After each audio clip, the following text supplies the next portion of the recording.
നമസ്കാരം. News 1 middle ഈസ്റ്റിലേക്ക് സ്വാഗതം. അതിപ്രധാന വാർത്ത. അഭിപ്രായ വ്യത്യാസങ്ങൾക്കിടെ GCC സുരക്ഷാ കരാർ വീണ്ടും കുവൈത്ത് പാർലമെന്റ് ചർച്ചയ്ക്കെടുക്കുന്നു. 29-ന് പാർലമെന്റിന്റെ പരിഗണനയിൽ. സ്വകാര്യ സ്ഥാപനങ്ങളിൽ ജോലി ചെയ്യുന്ന സൗദി യുവതികൾക്ക് മെഡിക്കൽ ഇൻഷുറൻസ് ഉറപ്പാക്കുമെന്ന് തൊഴിൽ മന്ത്രാലയം. തൊഴിലന്വേഷകരുടെ വിവരങ്ങൾ ശേഖരിക്കാനും നടപടി.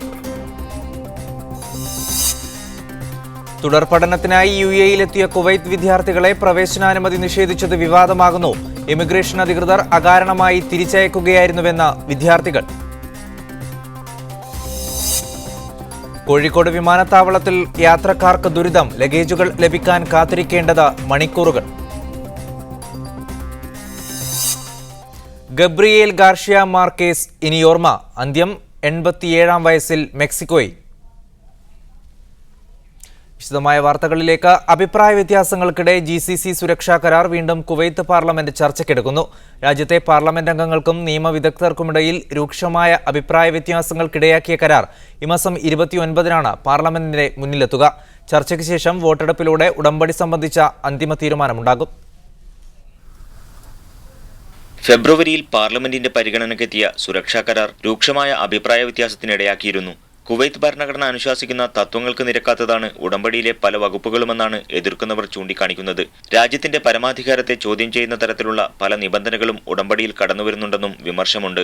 എന്നാൽ ഉടമ്പടി ഭരണഘടനാനുസൃതമാണെന്നും GCC അംഗരാജ്യങ്ങളുടെ പൊതുസുരക്ഷയ്ക്ക് ഇത്തരമൊരു കരാർ അനിവാര്യമാണെന്നുമാണ് അനുകൂലിക്കുന്നവരുടെ വാദം. കുവൈത്തിന്റെ ഭരണഘടനയെ വെല്ലുവിളിക്കുന്ന യാതൊന്നും ഉടമ്പടിയിലില്ലെന്ന് ഉപപ്രധാനമന്ത്രിയും വിദേശകാര്യമന്ത്രിയുമായ ഷെയ്ഖ് സബാ അൽ ഖാലിദ് അൽ സബാഹ് അവകാശപ്പെട്ടിരുന്നു. അഭിപ്രായ ഭിന്നതയെ തുടർന്ന് ഉടമ്പടി പഠിക്കാൻ വിദേശകാര്യ സമിതിക്ക് കൈമാറിയിരുന്നെങ്കിലും അഞ്ചംഗ സമിതിയിൽ 3 പേർ ഉടമ്പടിയെ എതിർത്ത് വോട്ട് ചെയ്തതോടെ കരാർ വീണ്ടും അനിശ്ചിതത്വത്തിലായി. 1.5 വർഷം മുമ്പ് GCC നേതൃത്വം തത്വത്തിൽ അംഗീകരിച്ച ഉടമ്പടിക്ക് കുവൈത്ത് മാത്രമാണ് അന്തിമ അംഗീകാരം നൽകാത്തത്. അതേസമയം 29-ന് പാർലമെന്റിൽ ചർച്ചയ്ക്ക് വരുമ്പോൾ വിഷയം വോട്ടിനിടാതെ കൂടുതൽ പഠനങ്ങൾക്കായി നീട്ടിവെക്കാൻ MP-മാർ ആവശ്യപ്പെട്ടേക്കുമെന്നാണ് സൂചന. വിദഗ്ധരടങ്ങിയ സമിതി രൂപീകരിച്ച് വിശദമായ പഠനം നടത്തിയ ശേഷം റമദാന് ശേഷമുള്ള പാർലമെന്റ് സമ്മേളനത്തിൽ വോട്ടിംഗിനായി പരിഗണിച്ചാൽ മതിയെന്ന നിർദ്ദേശം ഇതിനോടകം ചില MP-മാർ മുന്നോട്ട് വെച്ചിട്ടുണ്ട്. നിലവിലെ അവസ്ഥയിൽ വോട്ടിനിട്ടാൽ ഉടമ്പടി തള്ളപ്പെടാനുള്ള സാധ്യത ഉള്ളതിനാൽ സർക്കാർ ഇക്കാര്യത്തിൽ ബലം പിടിക്കില്ല എന്നാണ് വിലയിരുത്തപ്പെടുന്നത്. Muneer Ahmed, media 1 Kuwait city. സ്വകാര്യ സ്ഥാപനങ്ങളിൽ ജോലി ചെയ്യുന്ന സൗദി യുവതികൾക്കും കൂടെയുള്ളവർക്കും മെഡിക്കൽ ഇൻഷുറൻസ് പരിരക്ഷ നൽകാൻ സ്വകാര്യ സ്ഥാപനങ്ങളെ നിർബന്ധിക്കുമെന്ന് തൊഴിൽ മന്ത്രാലയ under secretary Fahad Al Takhihi പറഞ്ഞു. നിയമം പാലിക്കാത്ത സ്വകാര്യ സ്ഥാപനങ്ങൾക്ക് തൊഴിൽ മന്ത്രാലയ ചട്ടപ്രകാരമുള്ള ശിക്ഷാ നടപടികൾ സ്വീകരിക്കുമെന്നും അൽ തഖീഫി ഒരു പ്രാദേശിക മാധ്യമത്തിന് അനുവദിച്ച അഭിമുഖത്തിൽ പറഞ്ഞു. സൗദി തൊഴിൽ മാർക്കറ്റിനെ കൂടുതൽ ചിട്ടപ്പെടുത്തുന്നതിന്റെ ഭാഗമായി അൽമഡ്സ്വദ് എന്ന പുതിയ പദ്ധതി ഏർപ്പെടുത്തുമെന്നും അദ്ദേഹം പറഞ്ഞു. തൊഴിലന്വേഷകരുടെ സമ്പൂർണ്ണ വിവരപ്പട്ടിക തയ്യാറാക്കുന്നതാണെന്നും അദ്ദേഹം കൂട്ടിച്ചേർത്തു. തുടർ പഠനത്തിനായി UAE-യിലെത്തിയ കുവൈത്ത് വിദ്യാർത്ഥികളെ പ്രവേശനാനുമതി നൽകാതെ തിരിച്ചയക്കുന്നത് വിവാദമാകുന്നു. ഇമിഗ്രേഷൻ അധികൃതർ അകാരണമായി തിരിച്ചയക്കുകയായിരുന്നുവെന്ന് വിദ്യാർത്ഥികൾ പറയുന്നു. UAE വിദ്യാർത്ഥികളെ തിരിച്ചയച്ച് പ്രതികാരം ചെയ്യണമെന്ന് പാർലമെന്ററികാര്യ വിദേശകാര്യ സമിതിയംഗം ആവശ്യപ്പെട്ടു. അവധി കഴിഞ്ഞ് തിരിച്ചെത്തിയ 7 വിദ്യാർത്ഥികളെയാണ് ദുബൈ വിമാനത്താവളത്തിൽ നിന്ന് സുരക്ഷാ കാരണങ്ങൾ പറഞ്ഞ് കഴിഞ്ഞ ദിവസം തിരിച്ചയച്ചത്.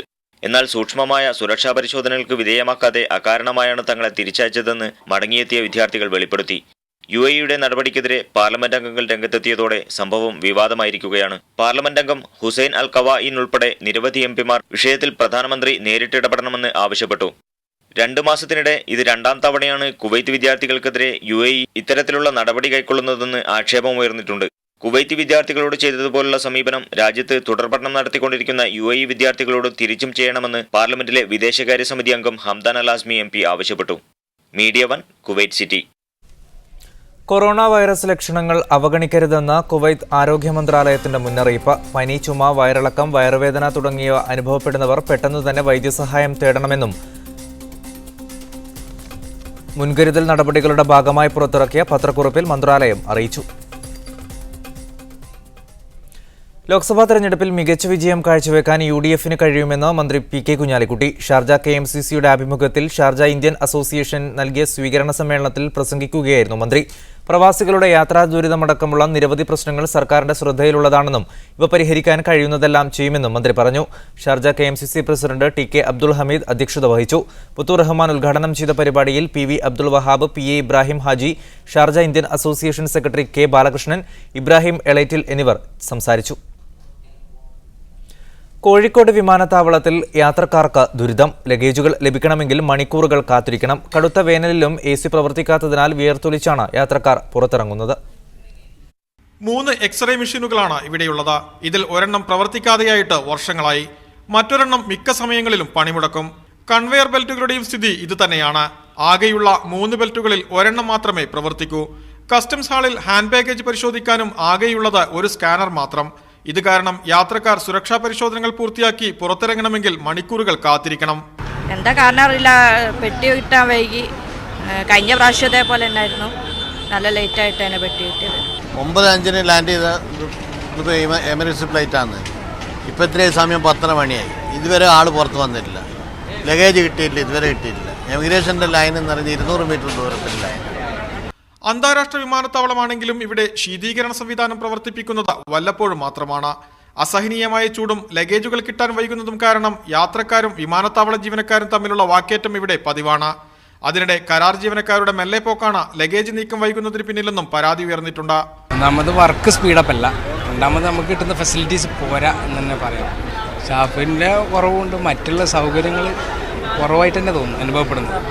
എന്നാൽ എക്സ്റേ മെഷീനുകൾ ഉൾപ്പെടെ പുതിയ യന്ത്രസാമഗ്രികൾ വിമാനത്താവളത്തിൽ എത്തിച്ചിട്ട് മാസങ്ങൾ കഴിഞ്ഞു. അവയൊന്നും ഇനിയും പുറത്തെടുത്തിട്ടില്ല. യാത്രക്കാരുടെ എണ്ണത്തിൽ വൻതോതിൽ വർധനവുണ്ടായിട്ടും കൂടുതൽ സൗകര്യങ്ങൾ ഒരുക്കാൻ കരിപ്പൂർ വിമാനത്താവള അധികൃതർ തയ്യാറാവാത്തതിന്റെ കാരണങ്ങൾ ഇനിയും വ്യക്തമല്ല. ജലീൽ പടന്ന, മീഡിയ 1, മലപ്പുറം. SSLC പരീക്ഷയിൽ അബുദാബി മോഡൽ സ്കൂളിന് മികച്ച വിജയം. ഗൾഫ് മേഖലയിൽ ലഭിച്ച എല്ലാ വിഷയത്തിലും A+ നേടിയ ആകെയുള്ള 18 പേരിൽ 12 പേരും മോഡൽ സ്കൂളിലെ വിദ്യാർത്ഥികളാണ്. മികച്ച വിജയം നേടിയ കുട്ടികളെ principal doctor VV Abdul Khader അനുമോദിച്ചു. ദുഃഖവെള്ളിയോടനുബന്ധിച്ച് ഖത്തറിലെ വിവിധ ക്രൈസ്തവ ദേവാലയങ്ങളിൽ പ്രത്യേക ശുശ്രൂഷകൾ നടന്നു. അബൂഹറൂമിലെ സെന്റ് ജെയിംസ് യാക്കോബായ സുറിയാനി പള്ളി, മലങ്കര ഓർത്തഡോക്സ് ദേവാലയം, സെന്റ് തോമസ് സിറോ മലബാർ കത്തോലിക്ക പള്ളി, സെന്റ് മേരീസ് മലങ്കര കത്തോലിക്ക പള്ളി എന്നീ ദേവാലയങ്ങളിൽ നടന്ന പ്രത്യേക പ്രാർത്ഥനകളിൽ പങ്കെടുക്കാനായി ഖത്തറിന്റെ വിവിധ ഭാഗങ്ങളിൽ നിന്നായി ആയിരക്കണക്കിന് വിശ്വാസികളാണ് എത്തിച്ചേർന്നത്. അബുദാബിയിലെ മലയാളി സാംസ്കാരിക കൂട്ടായ്മയായ കേരള കൾച്ചറൽ സൊസൈറ്റിയുടെ നേതൃത്വത്തിൽ നടത്തിയ വിഷു ആഘോഷ പരിപാടി ശ്രദ്ധേയമായി. കേരള കോൺഗ്രസ് B നേതാവ് R ബാലകൃഷ്ണപിള്ള ചടങ്ങിൽ മുഖ്യാതിഥിയായിരുന്നു. അബുദാബിയിലെ മലയാളി സാംസ്കാരിക കൂട്ടായ്മ കേരള കൾച്ചറൽ സൊസൈറ്റി മുസഫയിൽ സംഘടിപ്പിച്ച വിഷു ആഘോഷ പരിപാടി വൈവിധ്യം കൊണ്ട് ശ്രദ്ധേയമായിരുന്നു. കേരള കോൺഗ്രസ് B നേതാവ് R ബാലകൃഷ്ണപിള്ള ചടങ്ങിൽ മുഖ്യാതിഥിയായിരുന്നു. കേരളത്തിൽ ഒരു രാഷ്ട്രീയ പാർട്ടിയും നായർ സമുദായത്തിന് അർഹിക്കുന്ന പരിഗണന നൽകുന്നില്ലെന്ന് അദ്ദേഹം പറഞ്ഞു. മന്നത്ത് പത്മനാഭന്റെ കാലത്തിനു ശേഷം നായർ സമുദായത്തിന്റെ അവകാശങ്ങൾ നഷ്ടപ്പെടുകയാണെന്നും അദ്ദേഹം കൂട്ടിച്ചേർത്തു. സമൂഹത്തിന്റെ തലപ്പത്തെത്തിക്കാനും കഴിഞ്ഞ ഒരു വലിയ പ്രസ്ഥാനമാണ് NSS. അതിന്റെ എല്ലാമായിരുന്നു ശ്രീമന്ത് കുട്ടനാട്. പക്ഷെ നായർ പാരമ്പര്യം ഒന്നും വിടാൻ അദ്ദേഹം തയ്യാറായില്ല. ഇന്നിപ്പോ നായരുടെ സ്ഥിതി എന്താ? നായരുടെ സ്ഥിതി പരമദയനീയം. ഡോക്ടർ ദിനേശ് കർത്ത അവതരിപ്പിച്ച ചാക്യാർകൂത്ത് സദസ്സിന് നവ്യാനുഭവമായി.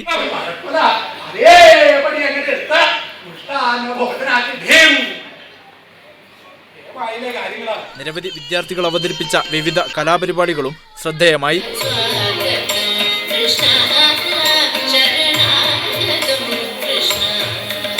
അബുദാബി മലയാള സമാജം ഓഡിറ്റോറിയത്തിൽ നടന്ന ചടങ്ങിൽ മുരളീധരൻ പിള്ള സ്വാഗതവും ചന്ദ്രസേന പിള്ള നന്ദിയും പറഞ്ഞു. Media 1, Dubai. പ്രവാസി മലയാളികൾക്കായി ദാറുൽ ഹുദ ദുബൈ കമ്മിറ്റിയും ഹാദിയയും സംയുക്തമായി ഇസ്ലാമിക പഠനത്തിനായി സർട്ടിഫിക്കറ്റ് കോഴ്സ് നടത്തുന്നു. 1 വർഷം നീണ്ടുനിൽക്കുന്ന കോഴ്സിൽ ഖുർആൻ, ഇസ്ലാമിക ചരിത്രം, അറബി ഭാഷാ പഠനം തുടങ്ങിയ വിഷയങ്ങളിൽ അധ്യയനം നടത്തപ്പെടും. പഠിതാക്കൾക്ക് ദാറുൽ ഹുദ ഇസ്ലാമിക് യൂണിവേഴ്സിറ്റിയുടെ കീഴിലുള്ള CBET സർട്ടിഫിക്കറ്റ് നൽകും.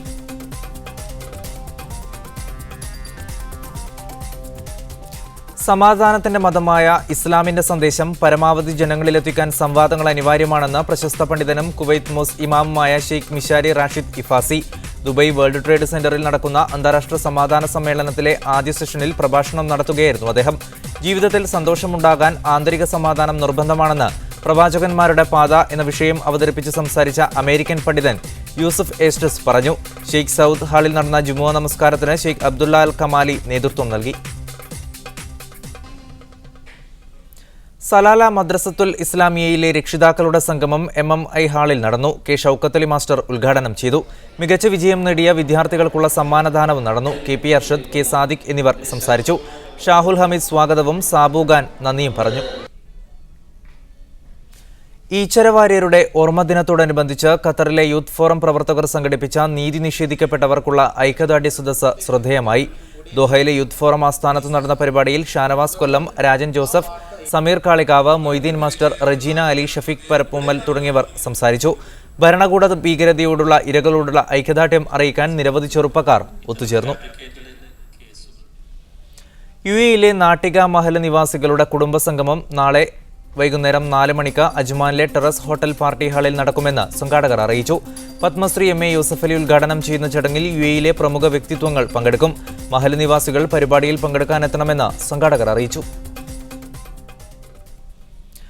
കുവൈത്ത് ആരോഗ്യ മന്ത്രാലയം ജീവനക്കാരനായിരുന്ന കോഴഞ്ചേരി പേരകത്ത് എബ്രഹാം ഫിലിപ്പ് ഹൃദയാഘാതം മൂലം നിര്യാതനായി. കോഴഞ്ചേരി മുത്തൂറ്റ് ആശുപത്രിയിലായിരുന്നു അന്ത്യം. അദ്ദേഹത്തിന് 58 വയസ്സായിരുന്നു. 30 വർഷത്തിലേറെയായി പ്രവാസ ജീവിതം നയിക്കുന്ന ഇദ്ദേഹം അവധിക്കു നാട്ടിൽ എത്തിയതായിരുന്നു. കുന്നപ്പുഴ അലി എബ്രഹാമാണ് ഭാര്യ. ഫിലിപ്പ് എബ്രഹാം, ജോൺസ് എബ്രഹാം എന്നിവരാണ് മക്കൾ. സംസ്കാരം നാളെ നടക്കും.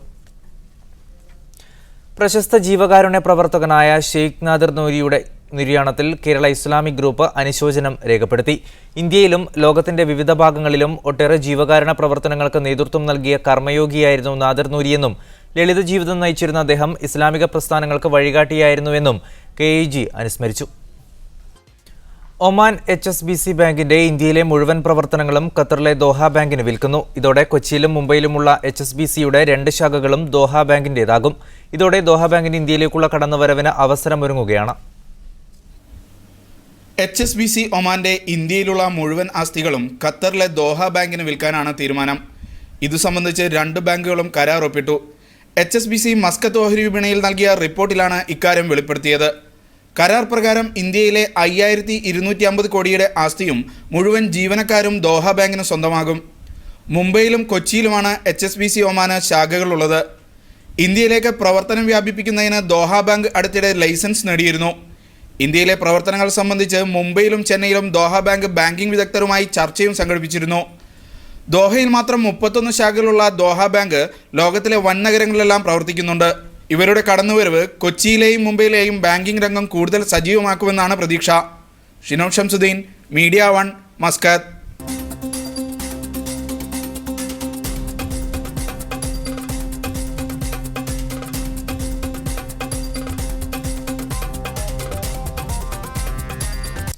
നാദാപുരം മേഖലയിലെ രാഷ്ട്രീയ സംഘടനകൾക്ക് പോലീസ് വർഗീയ നിറം ചാർത്തുന്നുവെന്ന ആക്ഷേപം ശക്തമാകുന്നു. മതസ്പർദ്ധയുണ്ടാക്കിയെന്ന കുറ്റം ചുമത്തി 153A വകുപ്പ് പ്രകാരം 150-ലേറെ കേസുകളാണ് ഇതിനകം രജിസ്റ്റർ ചെയ്തിട്ടുള്ളത്. ഒരു മതവിഭാഗത്തിനു നേരെ മാത്രം കേസെടുക്കുന്നുവെന്നാണ് പ്രധാന ആക്ഷേപം. ഏറെക്കാലം രാഷ്ട്രീയ സംഘർഷം നിലനിന്നിരുന്ന നാദാപുരത്ത് കഴിഞ്ഞ ഒരു പതിറ്റാണ്ടിലേറെയായി പ്രശ്നങ്ങളൊന്നും തന്നെയില്ല. CPM, മുസ്ലിം ലീഗ് പ്രവർത്തകർ തമ്മിലുണ്ടാകുന്ന നിസ്സാരമായ സംഘടനകൾ മാത്രമാണ് ഇതിന് അപവാദം. എന്നാൽ ഇത്തരം ചെറിയ രാഷ്ട്രീയ സംഘർഷങ്ങളിൽ പോലും പോലീസ് ഒരു വിഭാഗത്തിനെതിരെ 153A പോലുള്ള ഗുരുതരമായ വകുപ്പുകൾ ചുമത്തി കേസെടുക്കുന്നതാണ് നാട്ടുകാരെ ആശങ്കയിലാക്കുന്നത്. പരിക്ക് പറ്റിയ ആളോ അല്ലെ പരാതിക്കാരൻ്റെ അടുത്തുനിന്ന് മൊഴി രേഖപ്പെടുത്തുമ്പോൾ തന്നെ പോലീസ് 153A വകുപ്പ് ചേർക്കാനുള്ള വാചകങ്ങൾ മനഃപൂർവ്വം ഈ പരാതിക്കാരൻ പറഞ്ഞതായ രീതിയിൽ രേഖപ്പെടുത്തുകയും അടിയിൽ ഒപ്പിടുകയും ചെയ്തതിന് ശേഷമാണ് FIR ഇടുന്നത്. അങ്ങനെ വല്ല വാചകങ്ങൾ കുറഞ്ഞു പോയിട്ടുണ്ടെങ്കിൽ പോലീസ് പിന്നീട് എഴുതി ചേർത്ത് റിപ്പോർട്ടാക്കി കൊടുക്കുന്നു. ഇവർ നാട്ടിൽ 4-5 മാസം ഉണ്ടായിട്ട് പോലും അറസ്റ്റ് ചെയ്യാനൊന്നും വരുന്നില്ല. പക്ഷേ ആ വിദേശത്ത് പോകുന്ന ആ മൂമെൻറ്റിൽ അവർ എയർപോർട്ടിൽ നിന്ന് അങ്ങോട്ട് പോകുമ്പോൾ അറസ്റ്റ് ചെയ്യുന്നു. പലരും വിസയൊക്കെ അവധി കഴിഞ്ഞ് അവരെ ജീവിതം വഴിമുട്ടി പോകുന്ന സ്ഥിതിയാണ്. പോലീസ് പക്ഷപാതത്തോടെ പെരുമാറുന്നുവെന്ന് തന്നെയാണ് CPMൻ്റെയും നിലപാട്. ഈ വകുപ്പിൻ്റെ ദുരുപയോഗമാണ് ആ മേഖലയിൽ വ്യാപകമായി ഇന്ന് നടക്കുന്നത്. പേര് ചോദിച്ച് കേസിൽ കൊടുക്കുന്ന അനുഭവങ്ങൾ പോലീസിൻ്റെ ഭാഗത്തുണ്ടായിട്ടുണ്ട്. പോലീസിൽ ഒരു വിഭാഗം തികഞ്ഞ വർഗീയവാദികളാണ്. അവർ പണമുണ്ടാക്കാനുള്ള ഒരു അവസരമായി ഇതിനെ ഉപയോഗിക്കുകയാണ്. എന്നാൽ സമാധാനം നിലനിർത്താൻ കടുത്ത വകുപ്പുകൾ കൂടിയേ തീരൂ എന്നാണ് പോലീസിൻ്റെ ന്യായീകരണം. നാദാപുരത്തു നിന്നും ക്യാമറമാൻ ദിലീപിനൊപ്പം MK ഷുക്കൂർ, മീഡിയ 1. എന്നാൽ നാദാപുരം മേഖലയിലെ രാഷ്ട്രീയ സംഘടനകൾക്ക് പോലീസ് വർഗീയ നിറം ചാർത്തുന്നുവെന്ന വാർത്ത ശ്രദ്ധയിൽപ്പെട്ടിട്ടില്ലെന്ന് ആഭ്യന്തരമന്ത്രി രമേശ് ചെന്നിത്തല പറഞ്ഞു. വിഷയത്തിൽ പരിശോധിച്ച് നടപടിയെടുക്കുമെന്നും അദ്ദേഹം പറഞ്ഞു. എൻ്റെ ശ്രദ്ധയിൽപ്പെട്ടിട്ടില്ല, ഞാൻ പരിശോധിക്കാം. നാദാപുരത്താണ്